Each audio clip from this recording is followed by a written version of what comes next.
Assalamualaikum warahmatullahi wabarakatuh. Perkenalkan, saya Eni Elozuni Safitri. Di sini saya akan menjelaskan materi kelas 10 semester 2 tentang seharusnya kita menghindari perbuatan syirik. Nah, sebelum memasuki materi yang pertama, kita coba amati kedua gambar yang ada di layar ya. Gambar 1 dan gambar 2. Di situ bisa kita lihat itu sebagai contoh tentang perbuatan syirik. Setelah itu kita lanjut langsung ke materi yang pertama. Nah, materi yang pertama tentang pengertian syirik. Secara bahasa, syirik berasal dari bahasa Arab asyirku yang artinya ta'addudal alihati, kemusyrikan, al-musyariku, sekutu, an-nashibu, bagian, asyirkatu wasyarikatu, persekutuan atau perseroan. Secara istilah, syirik adalah perbuatan, anggapan, atau itikat menyekutukan Allah Subhanahu wa Ta'ala dengan yang lain, seakan-akan ada yang maha kuasa di samping Allah. Orang yang menyekutukan Allah disebut musyrik. Syirik merupakan dosa besar yang tidak terampuni. Seperti firman Allah dalam Quran Surat An-Nisa ayat 48, yang artinya, sesungguhnya Allah tidak akan mengampuni dosa syirik, dan Dia mengampuni segala dosa selain dari syirik itu, bagi siapa yang dikehendakinya. Barang siapa yang mempersekutukan Allah, maka sungguh ia telah berbuat dosa yang besar. Selanjutnya, penjelasan agar tetap teguh dalam mengakui keesaan Allah Subhanahu wa Ta'ala seperti dalam surat Al-Luqman ayat 32 yang bunyinya wa idza ghasyiyahum maujun kadzulali wa'adullaha muhlisina lahuddina falamma najjahum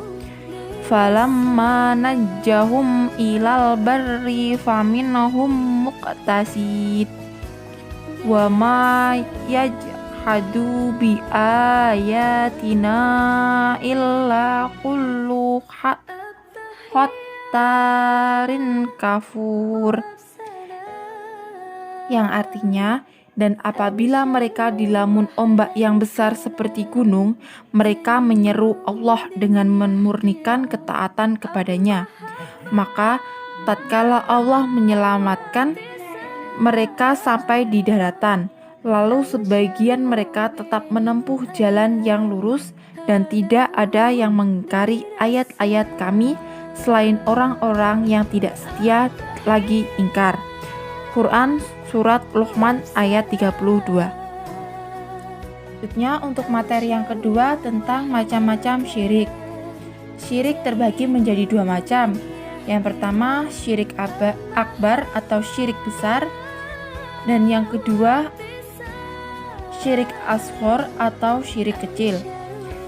Syirik akbar disebut sebagai syirik jali jika melakukan perbuatan yang jelas-jelas menganggap ada Tuhan lain selain Allah Subhanahu wa Ta'ala, dan Tuhan-Tuhan itu dijadikannya sebagai tandingan di samping Allah Subhanahu wa Ta'ala. Dan yang kedua, menganggap ada sesembahan selain Allah Subhanahu wa Ta'ala. Yang ketiga, menganggap Tuhan mempunyai anak atau segala perbuatan yang mengingkari kemahakuasaan Allah Subhanahu wa Ta'ala. Oleh karena itu, mereka disebut musyrik sehingga perlu dimurnikan ketauhidannya. Selanjutnya tentang syirik asghar. Syirik asghar atau syirik khafi ialah perbuatan yang secara tersirat mengandung pengakuan ada yang kuasa di samping Allah Subhanahu wa Ta'ala. Misalnya, pernyataan seseorang, jika seandainya saya tidak ditolong oleh dokter itu, saya pasti akan mati. Pernyataan seperti itu menyiratkan seakan-akan ada pengakuan bahwa ada sesuatu yang berkuasa selain Allah Subhanahu wa taala. Seorang mukmin yang baik dalam peristiwa seperti tersebut di atas akan berkata, seandainya tidak ada pertolongan Allah melalui dokter itu, saya pasti akan mati.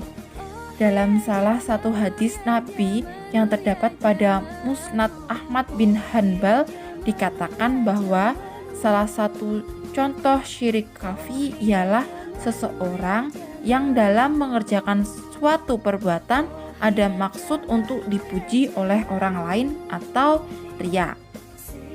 Selanjutnya kita ke materi yang ketiga tentang contoh perilaku orang yang berbuat syirik. Perilaku orang yang berbuat syirik sangat banyak dicontohkan, baik di dalam Al-Quran maupun kisah-kisah dalam sejarah Islam. Sebagai sepenggal kisah yang terjadi pada masa Nabi Muhammad SAW tentang pengaruh Al-Quran di kalangan kaum musyrikin Arab. Ya, seperti diketahui bahwa Al-Quran adalah wahyu Allah yang memiliki ketinggian dan kedalaman makna. Kehebatan isi Al-Quran dan keikhlasan metodenya mampu menarik manusia untuk mengerti serunya dan sekaligus mengimaninya. Kejadian itu ternyata berpengaruh dan menarik hati ketua-ketua musyrikin saat itu untuk secara sembunyi-sembunyi pergi malam-malam mendengarkan bacaan Rasulullah di dalam rumah beliau. Padahal mereka sudah saling larang untuk datang dan saling berjanji untuk tidak mendengarkan bacaan Al-Quran. Akan tetapi, secara sembunyi-sembunyi, waktu malam mereka keluar diam-diam, agar tidak diketahui mereka itu adalah Abu Jahal, Abu Sufyan, dan Akhnas bin Syurais. Masing-masing datang dari arah berlainan ke dekat rumah Rasulullah, kemudian mendengarkan bacaan beliau di tempat yang tidak bisa dilihat oleh kedua temannya yang lain. Apabila mereka bertemu di jalan waktu pulang, mereka saling mencela. Lalu mereka pun saling berjanji untuk tidak lagi mengulangi perbuatan itu, agar tidak diketahui oleh orang lain. Karena kalau ada yang tahu, bisa-bisa orang itu mengikuti jejak mereka. Selanjutnya untuk materi yang keempat tentang bahaya dari perbuatan syirik. Nah, bahaya dari perbuatan syirik ini mempunyai banyak sekali ya dampak negatifnya. Tapi di sini saya akan menyebutkan 3 saja. Untuk yang pertama, amalan soleh yang sudah dikerjakan oleh orang-orang yang berbuat syirik akan lenyap dan sia-sia. Dan yang kedua, orang-orang musyrik benar-benar melakukan kezaliman yang besar. Yang ketiga, akan masuk ke dalam neraka jahanam. Allah Subhanahu wa taala beriman dalam Al-Qur'an surat Al-Bayyinah ayat 6 yang bunyinya, Innal ladzina kafaru min ahlil kitabi wal musyrikina fi nari jahannam khalidin nafiha ulaika hum sarrul bariyah, yang artinya sesungguhnya orang-orang yang kafir yakni ahli kitab dan orang-orang yang musyrik atau akan masuk ke neraka jahanam. Mereka kekal di dalamnya. Mereka itu adalah seburuk-buruk makhluk. Quran surat Al-Bayyinah ayat 6. Selanjutnya materi yang kelima tentang cara menghindari perbuatan syirik. Sebenarnya ada banyak sekali ya cara untuk menghindari perbuatan syirik. Namun saya hanya menyantumkan 4. Dan yang pertama, selalu menegakkan sholat, karena dengan melakukan sholat yang benar terhindar dari perbuatan keji dan mungkar. Yang kedua, selalu berusaha meningkatkan ketakwaan kepada Allah Subhanahu wa taala. karena dengan begitu akan selalu diberikan jalan keluar terhadap segala permasalahan yang dihadapinya. Yang ketiga, selalu berusaha melatih diri untuk senantiasa ingat bahwa syirik itu adalah dosa yang paling besar di antara dosa-dosa yang ada dan tidak akan diampuni oleh Subhanahu wa Ta'ala. Jika kita selalu berada di dalam kesadaran bahwa syirik itu akan menyeret pelakunya ke neraka, maka kita akan berusaha menghindari perbuatan syirik tersebut. Dan yang keempat, selalu mengingat Allah dimanapun berada. Dengan selalu mengingat Allah, hati akan tenang dan selalu berada dalam suasana kontak batin dengan Sang Kholik. Ibadah merupakan salah satu komponen paling mendasar dalam membangun kedekatan dengan Tuhan.